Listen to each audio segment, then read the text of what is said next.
தென்மண்டல மாவட்ட செயலாளர் மற்றும் தலைமை கழக நிர்வாகிகள் ஆலோசனை கூட்டம், அதுக்கு தான் மதுரைக்கு வந்திருக்கேன். நீங்க எதுவும் கேட்கறதுன்னா கேட்கலாம். ஆலோசனை கூட்டத்தின் முடிவு வந்து ஏற்கனவே அழைப்பு வர விடுத்திருக்கிறாங்களா தஞ்சாவூர்ல சேர்த்துக்கீங்கன்னு சொல்லிட்டு. இந்த ஆலோசனை கூட்டத்தில் எதுவும் அதிமுக போய் சேர்றதுக்கான வாய்ப்பு இருக்கா? அது மாதிரியான ஆலோசனை இருக்கா?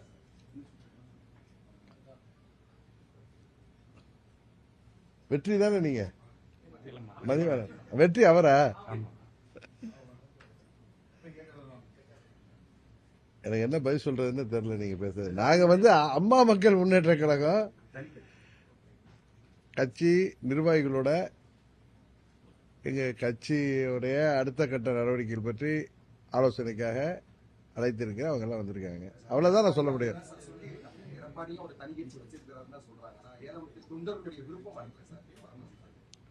எனக்கு இதுக்கு என்ன பதில் சொல்றதுன்னு தெரியல. அதான் உண்மை. நான் ஏற்கனவே அம்மா மக்கள் முன்னேற்ற கழகம் அனைத்து இந்திய அண்ணா திராவிட முன்னேற்ற கழகத்திற்கு ஆதரவாக அந்த கூட்டணியில தான் இருக்கும். தொடர்ந்து அந்த கூட்டணியில தான் இருக்கும்னு நான் பலமுறை சொல்லிட்டேன். நீங்க இப்படி திரும்ப திரும்ப கேட்கிறப்ப அதுக்கு எனக்கு என்ன பதில் சொல்றதுன்னு தெரியல.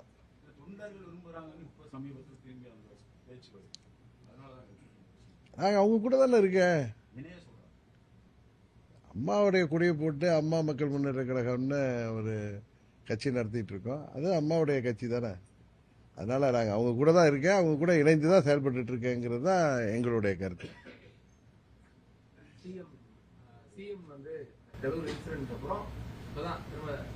திரும்ப போறாரு போய் போலீஸ் மேல பழி சொல்றாரு. போலீஸ் மேல தடுத்துக்கலாம் அப்படிங்கிற மாதிரி இப்ப அவர் தானே போலீஸ் துறை மந்திரி.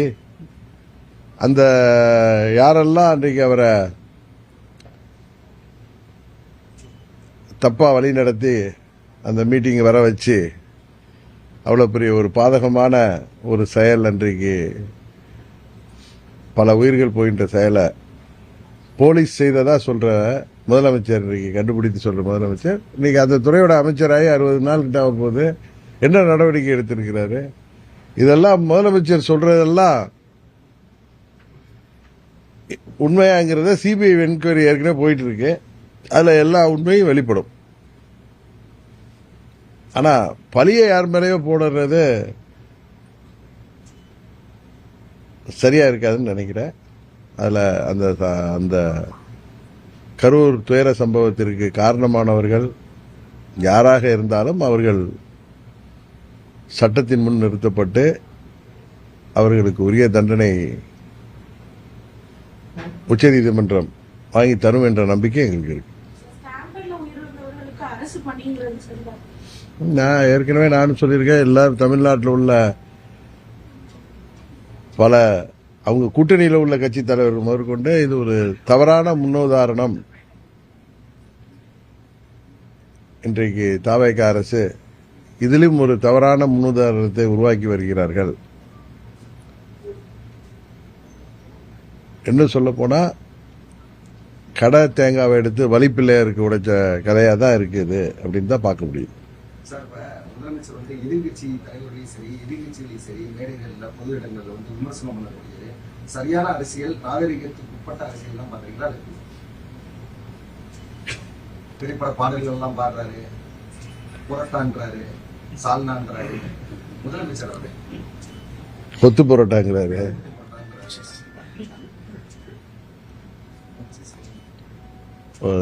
முதலமைச்சருக்கு இன்னும் ஒரு கடந்த காலத்தில் முதலமைச்சர்களாக இருந்தவர்கள் பொதுவெளியில அவர்கள் தங்கள் பதவியின் பொறுப்பை உணர்ந்து செயல்பட்டு வந்திருக்கிறார்கள். அதை முதலமைச்சரும் அதை பின்பற்றினால் நன்றாக இருக்கும் என்று நினைக்கிறேன். அவர் இன்னும் சினிமா நடிகராகவே இருக்கார். அதான் பிரச்சனை. அதை சினிமா கவர்ச்சின்னு யாரு சொன்னா ரொம்ப வருத்தப்படுறாரு, கோபப்படுறாரு. அவரை சேர்ந்த அந்த பரிவாரங்களும் ஆச்சரியக்குறிகளும் ரொம்ப வருத்தப்படுறாங்க.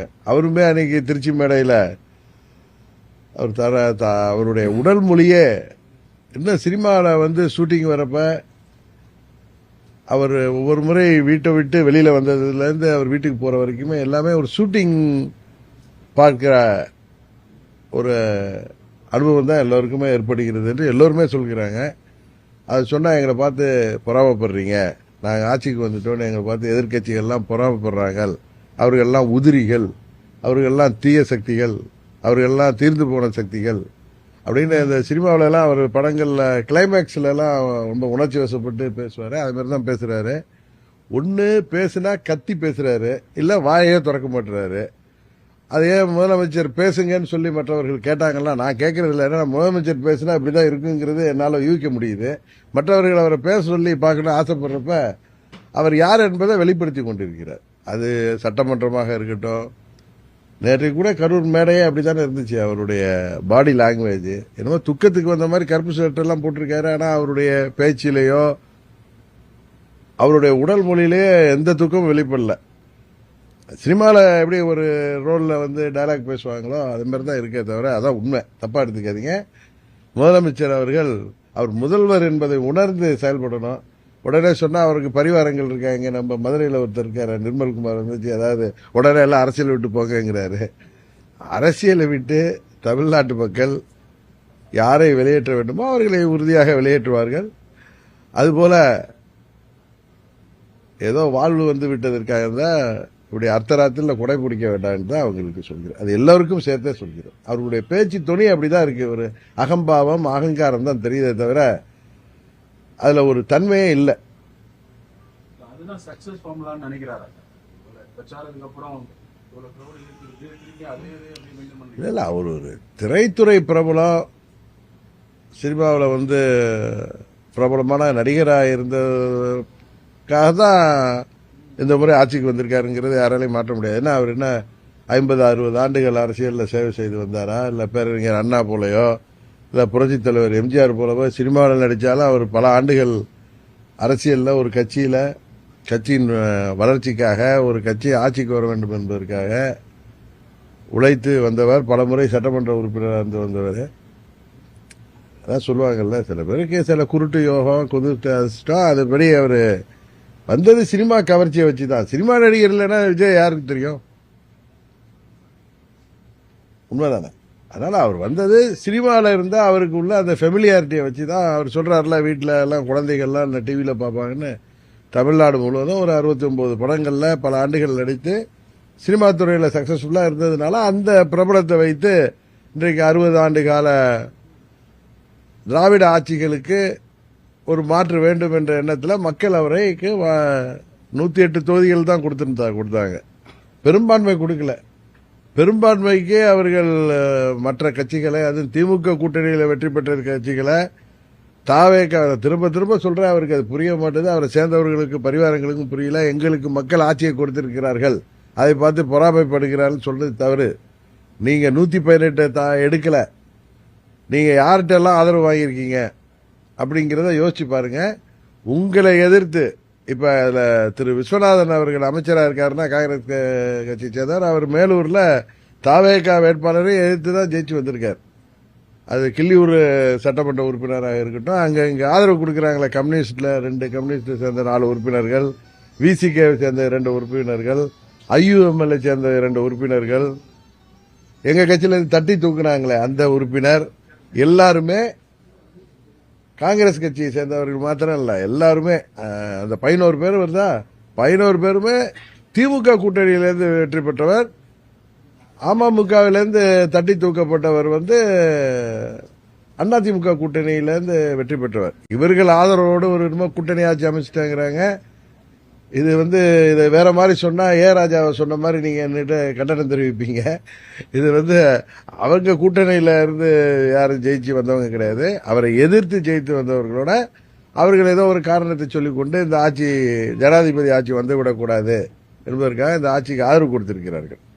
அதுல இருந்து தப்பிக்குவதற்கு தான் அவருக்கு காங்கிரஸ் மேலேயும் நம்பிக்கை இருக்கான்னு தெரியல, கம்யூனிஸ்டுகள் மேலேயும் நம்பிக்கை இருக்கான்னு தெரியல, மற்ற விசிகே ஐயுஎம்எல் மேலேயும் நம்பிக்கை இல்லைங்கிறதுனால தான் அதிமுக சட்டமன்ற உறுப்பினர்களை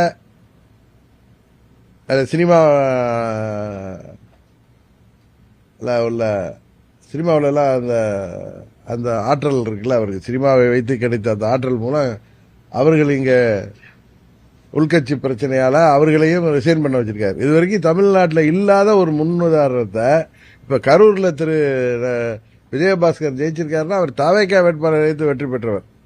அவரை அந்த மக்கள் வெற்றி பெற செய்திருக்கிறார்கள். மக்கள் அவர் 5 ஆண்டு சட்டமன்ற உறுப்பினராக பணியாற்ற வேண்டும் என்பதற்கு தான் அவர் வெற்றி பெற செய்திருக்காங்க. அது விஜயபாஸ்கரா இருக்கட்டும், மற்ற அந்த 6 பேரா இருக்கும் அதிமுகலேருந்து ரிசைன் பண்ணவங்க அத்தனை பேருமே அந்த தொகுதியில் 5 ஆண்டுகள் சட்டமன்ற உறுப்பினராக தங்களுக்கு பணியாற்ற வேண்டும் என்று இரட்டை இலையில் வெற்றி பெற்றவர்கள். அவர்களை இந்த அவதார புருஷர் அவர்களுக்கு ஆட்சி அதிகாரம் இருக்கு, அவர்களா என்ன பார்த்து வந்துட்டாங்கன்னு சொல்றது ஒரு சின்ன குழந்தை கூட நம்பாது. அவர்களுக்கு ஏதோ கன்சிடரேஷன், ஏதோ அவர்களுக்கு நான் தருகிறேன் அது தருகிறேன் சொல்லதுனால தான் அவர்கள் வந்திருக்கிறார்கள். அதை தான் குதிரை பேருன்னு சொன்னா கோச்சிக்கிறாங்க அவங்க. அவரோட சேர்ந்த பெரிய ஒரு வைகோவும் கோச்சிக்கிறார். இன்னொரு கட்சி எம்எல்ஏவை இன்னொரு கூட்டணியில் ஜெயித்தவர்களை தங்களுக்கு ஆதரவாக அமைச்சர் பதவி கொடுத்து ஆட்சியில் வைத்திருப்பதும், எதிர்கட்சிகள் இருந்த சட்டமன்ற உறுப்பினர்களை ஆதரவாக வச்சிருப்பதும் ஒரு ஊழல் தான். அது ஒரு ஊழல் தான், லஞ்சத்தை சேர்ந்தா. அது மாதிரி 6 சட்டமன்ற உறுப்பினர்களை அதிமுக உறுப்பினர்களை ரிசைன் பண்ண வச்சதும் ஊழல்ல தான் சேரும். அது அதனால இவங்க தூய சக்திங்கிறதெல்லாம் சும்மா தமிழ்நாட்டை அழிக்க வந்த நாசகார சக்தியாகத்தான் எல்லோரும் அதை பார்க்க தொடங்கியிருக்கிறார்.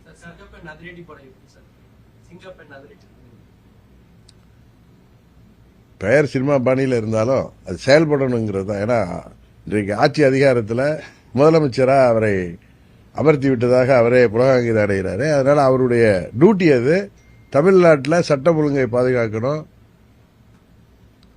பெண்கள் பாதுகாப்பை உறுதி செய்யணும், போதை மருந்து புழக்கத்தை தடுக்கணும். அதுபோல தமிழ்நாட்டில் பல வளர்ச்சி திட்டங்களை கொண்டு வரணும். அவர்கள் சொன்ன தேர்தல் வாக்குறுதிகளை விவசாயிகளை ஏமாற்றியது போல் ஏமாற்றாமல் அவற்றை எல்லாம் நிறைவேற்றணும். இன்னும் சில பேர் அவர்களுக்கு ஆதரவாக ஓராண்டு டைம் கொடுக்கணும், 6 மாதம் டைம் கொடுக்கணும் அப்படின்லாம் சொல்றாங்க.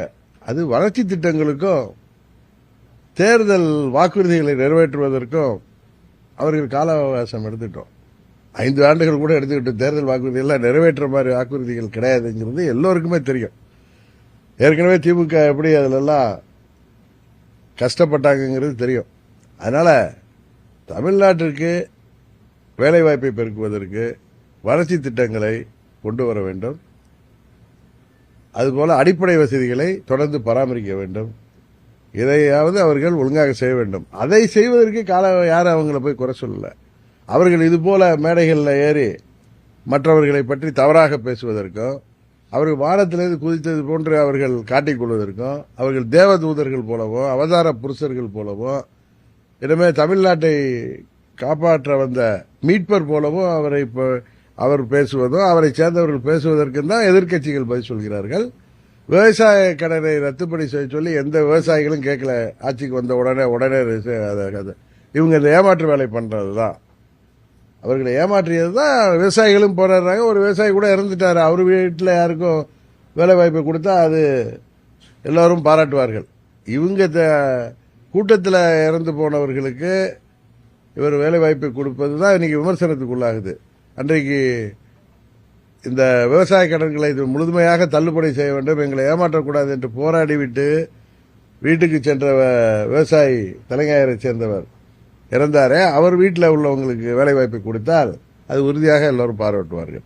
அதனால மக்களை ஏமாற்று வேலையில் செய்யாம எதிர்கட்சிகள்ல தவறான முன்னேற்றத்தை காட்டி எதிர்கட்சி சட்டமன்ற உறுப்பினர்களை சுரண்டாமல், எதிர்கட்சியினரை ஆசை வார்த்தை கட்டி ஆளுங்கட்சி என்று பிள்ளை பிடிப்பது போல் பிடிப்பதை நிறுத்தி வைத்து ஆட்சி செய்ய வேண்டும் என்பதுதான் எதிர்கட்சிகளின் குரலாக இருக்கிறது.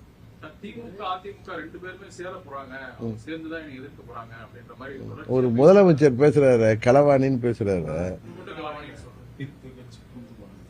இதே அந்த திரு விஜயை பார்த்து சொல்றதுக்கு எவ்வளவு நேரம் ஆகும்?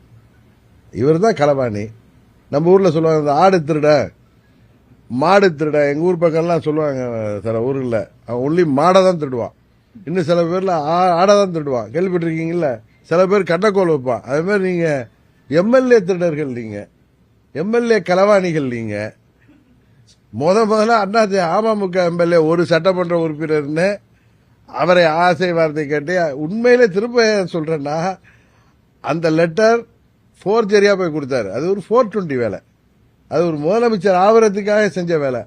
இவர்கள் ஆட்சி அமைப்பதற்கே அவ்வளவு தகுதி திருப்பங்கள் செய்தவர்கள். உண்மையா இல்லையா? எங்க சட்டமன்ற உறுப்பினர் அண்ணன் பழனிசாமி அவர்கள் தான் முதலமைச்சர். அவர் முதலமைச்சராக ஆதரவாக என்னோட கையெழுத்து போட்டு 5 மணிக்கு கொடுக்கிறார்.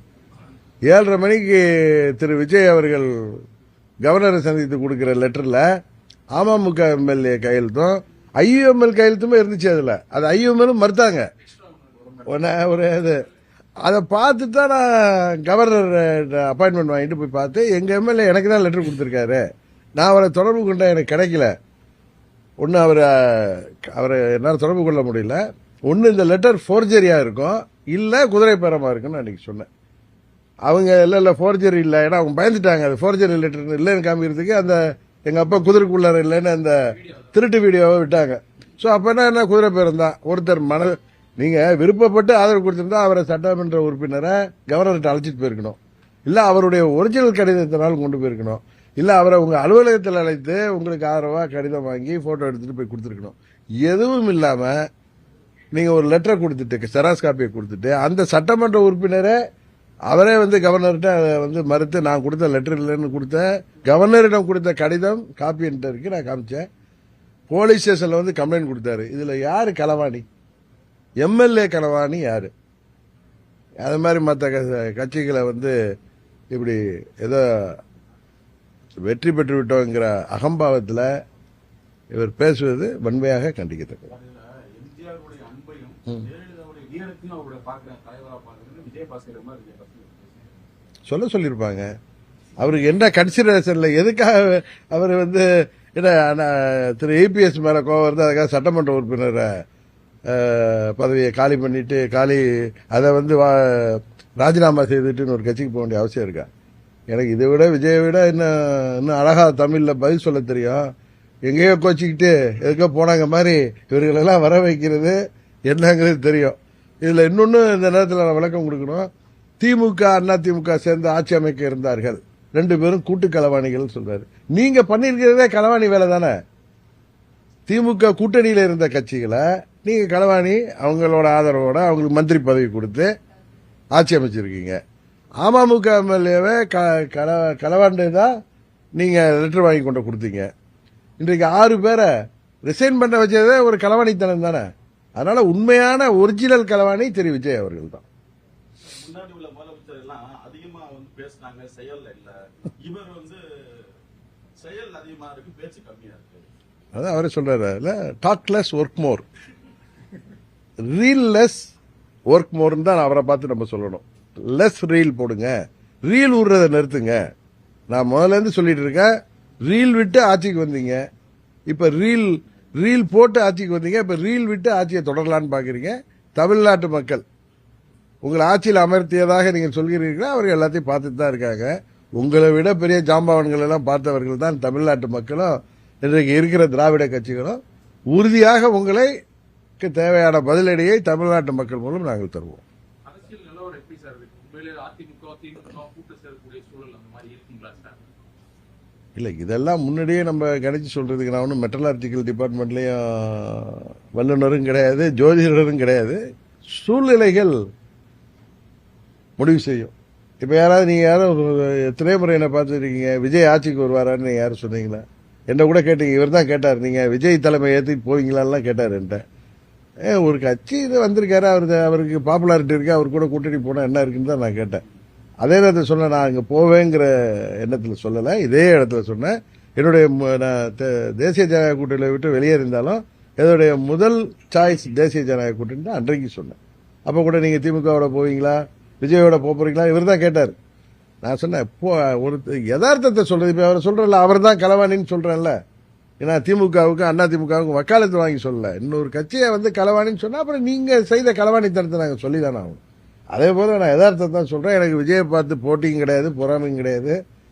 அவர் ஆட்சிக்கு இது எப்படியோ ஆட்சிக்கு வந்துட்டீங்க, ஒழுங்கா ஆட்சி நடத்துறத பார்த்துட்டு இதை மாதிரி இன்னும் ஷூட்டிங் சினிமா நடிகராகவே இருக்காதீங்க, நீங்க முதலமைச்சராக செயல்படுங்கன்னு தான் சொல்றோம்.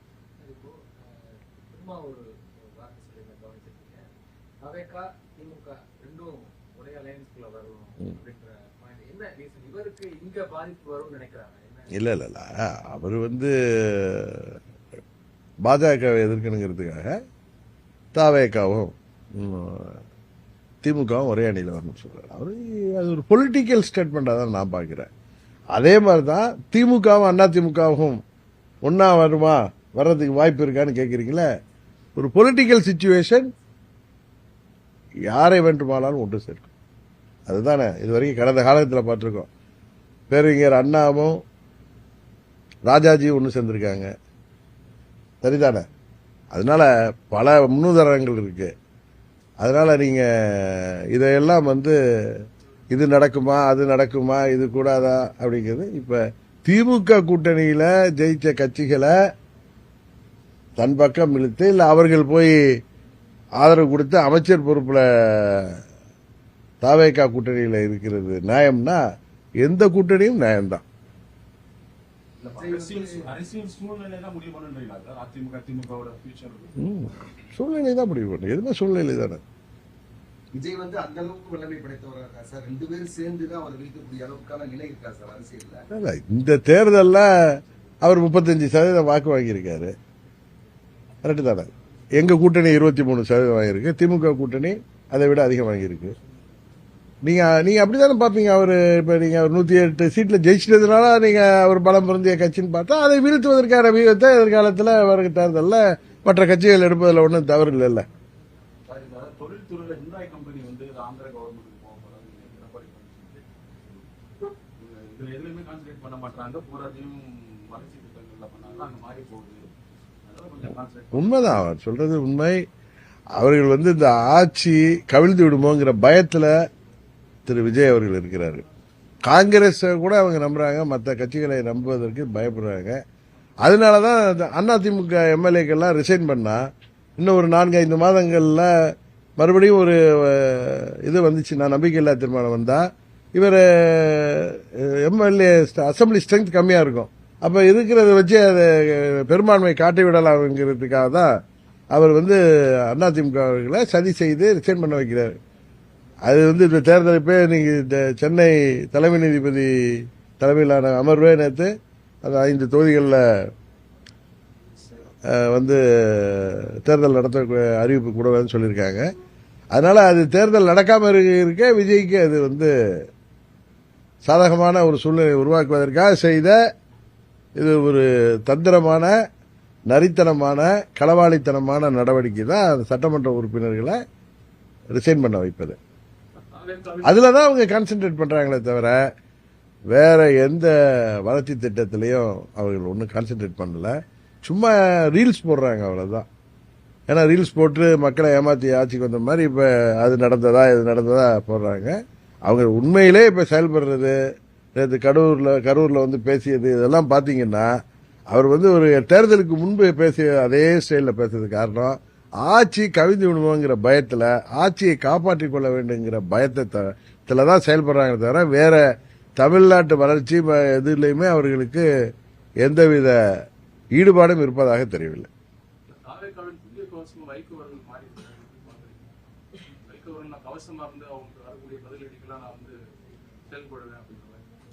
திரு வைகோ அவர்கள் கடந்த காலத்தில் இது மாதிரி பேசியதை நீ சோசியல் மீடியாவில் கூட பேசி போட்டிருந்தாங்க.